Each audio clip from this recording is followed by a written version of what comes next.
안녕하세요. 전국요양서비스 노동조합 경기지부장 이미영이라고 합니다. 현장에서 일하고 있는 우리 요양보호사 선생님들과 자주 찾아뵙고 인사 나누어야 하는데 코로나 때문에 그러지를 못했네요. 정말 아쉽습니다. 저희 노동조합 지부에서는 우리 선생님들과 대화 나누면서 선생님들이 정말 궁금해 하시는 것들 찾아서 교육 자료로 만들고자 합니다.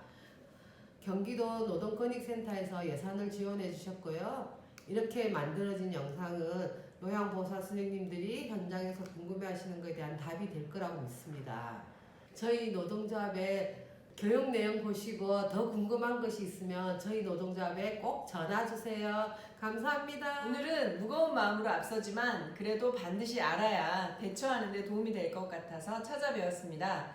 요양보호사를 천사 같다고 했습니까? 하지만 현실은 휴지처럼 쓰다가 버려지는 그런 상황이죠. 저임금에 불안한 고용에 끊임없는 인권 침해에다 건강까지 스스로 챙겨야 하는데 잘린지도 모르고 있다가 상심하는 그런 민원들을 적지 않게 접했습니다. 저는 전국 요양서비스 노동조합 김현경이라고 합니다. 반갑습니다.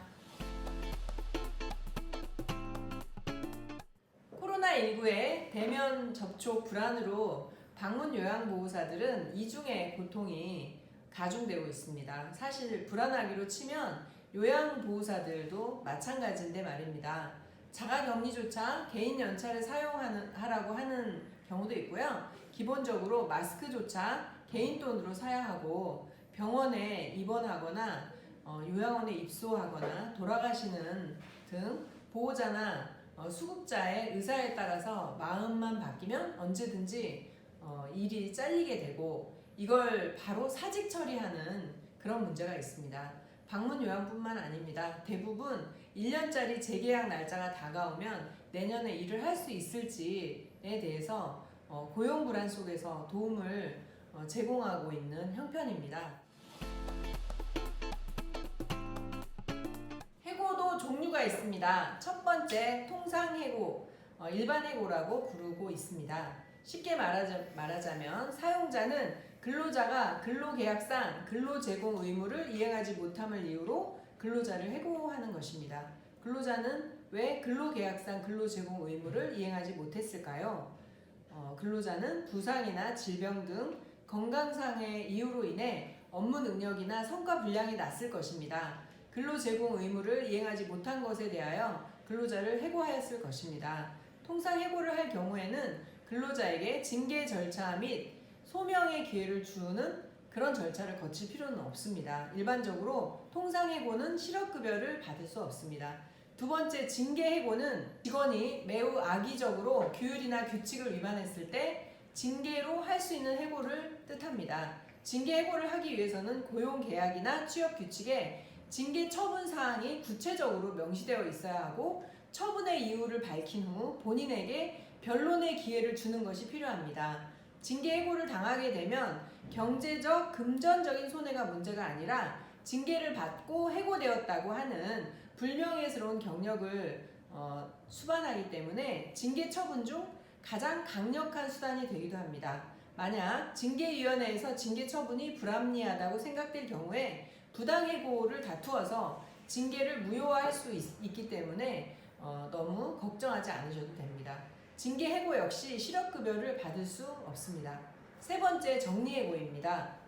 회사의 경영 악화로 인한 구조조정이나 인원 정리를 이유로 해고를 하는 것입니다. 정리해고는 경영상의 이유에 따른 해고로 실업급여를 받을 수 있습니다. 정리해고는 대규모 실업을 유발할 수 있기 때문에 우리의 법은 정리해고 요건을 매우 엄격하게 규정하고 있습니다. 정리해고는 근로기준법 제24조에 상당히 까다로운 4가지의 요건을 정하고 있답니다. 만약 해고 요건 4가지를 모두 갖추지 않았다면 부당해고입니다. 해고 요건 4가지를 알아볼까요? 첫 번째, 긴박한 경영상의 필요가 있어야 합니다. 두 번째, 해고를 피하기 위한 노력을 다해야 합니다. 세 번째, 합리적이고 공정한 해고 기준을 정해서 해고 대상자를 정해야 합니다. 네 번째, 해고를 하려는 날의 50일 전에 근로자 대표에게 해고를 피하기 위한 방법과 해고 기준 등을 통보하고 성실하게 협의해야 합니다. 또 사직을 강요하는 것도 부당해고입니다. 이런 것들을 요건을 충족하지 않았을 때는 전부 부당해고가 된다는 것입니다. 부당해고에 대해서 회사와 다투기 위해서는 주의사항이 있는데요. 첫 번째, 사직서를 절대 쓰시면 안 됩니다. 사직서를 내시면 부당해고를 다투기가 어려워집니다. 두 번째, 녹취록, 카톡, 문자, 동료들의 증거 등 부당해고인지를 증명하는 그런 증거가 있어야 합니다. 세 번째, 구두 해고 통보를 받았다면 녹취를 하시고 해고 통지서를 서면으로 달라고 요구하셔야 됩니다. 최우선 정책의 경우 돌봄 노동자들을 정부와 공공기관에 정규직으로 채용할 것을 제안합니다. 제가 방문 요양의 경우 기간에 정함이 없는 안정된 일자리가 많지 않습니다. 정년이 보장된 정규직 돌봄 노동자들의 안정감이 서비스의 질적 향상으로 긍정적인 효과를 가져올 것입니다. 반대로 1년마다 계약하는 노인 요양시설에서는 종사자들의 일자리가 안정되지 않고 처우를 보호하는 시스템이 부재하기 때문에 좋은 영향을 기대하기란 어렵습니다. 그렇겠죠? 부당한 해고 시 대표자나 인사부서에 회사의 입장인지를 확인하셔야 됩니다. 정작 노동부에 가서는 딴소리를 할 경우에 굉장히 애매해지더라고요. 퇴직할 이유도 없고 퇴직할 의사도 없다는 뜻을 분명하게 밝히셔야 합니다. 마찬가지로 본인의 선택으로 몰고 가는 경우가 있기 때문입니다. 또 세 번째로 해고인지 아닌지 불투명하면 해고장, 즉 해고 통지서를 달라고 하셔야 됩니다. 해고도 절차나 규정이 있습니다. 명분도 있어야 하고 절차도 어기면 안 되겠죠? 카톡이나 문자, 녹음 등으로 증거를 확보하십시오. 정부의 보조금으로 공적 자금을 받아 운영 중인 현재의 노인 장기 요양 기관들은 기간 평가 시 일부 소수의 항목과 수가 고시에서 근속수당과 급여 외 제공 금지, 글씨로만 써있고 처벌 규정이 없는 처우 개선을 위한 비용 정도를 제외하고는 고용을 보장할 법적 근거가 없습니다.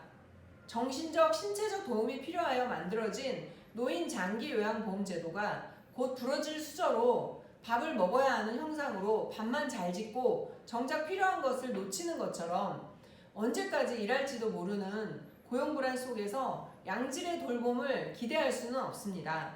사회적으로 필요한 노인 돌봄, 이제 사회적으로 인정을 해줄 때가 되지 않았을까요?